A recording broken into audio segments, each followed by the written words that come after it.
Good morning. Mainit na umaga sa inyo mga kachalban. Pasilip natin itong coaster. New arrival. Ayan yung kanyang chest. Yan. Kung mapapansin nyo, meron ditong round mirror. Para dito sa harap yan. Para makakita ng driver kung tatama yung unahan niya kapag siya ay turn around or reverse at saka nagbabaling. Yan. Pakita natin yung loob. Ito yung loob. Yan. Sa driver's seat. Nakita nyo? Ngayon, buksan natin yung loob ng yung pinto, yung passenger door. Nakita nyo yun doon. Hindi siya naka-switch on ang susi. Kaya switch natin. Buksan natin ang pinto. Ayun o, yun. Nakita nyo, bumukas. Ngayon, nakita natin dito sa passenger door.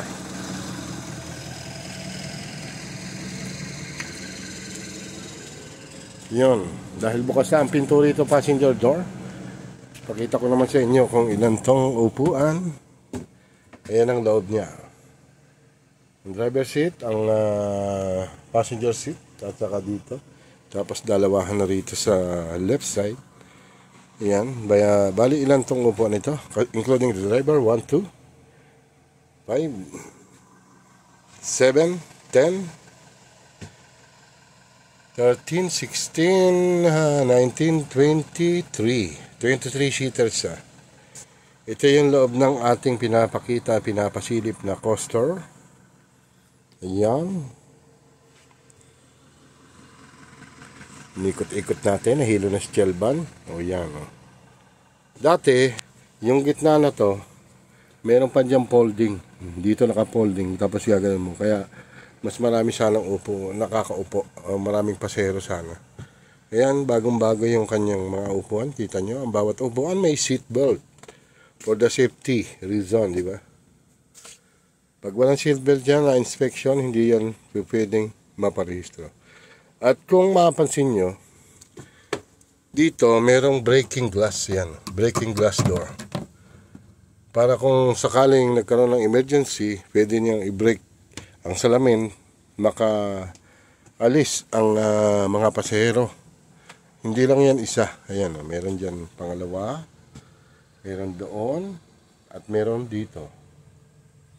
Kaya kung halimbawa nasunog tong bus or something happen na insidente o na aksidente siya, hindi ito mabubuksan ang passenger door, pwede mong gamitin ang breaking glass door para ka makalabas ang mga tao o mga pasahero.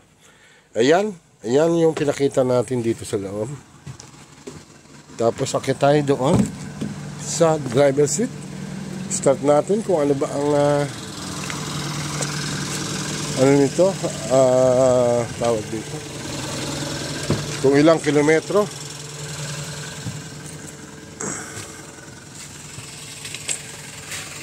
Start natin. Yon, start na. Buksan natin ang AC, mainit. Ito ang switch ng AC.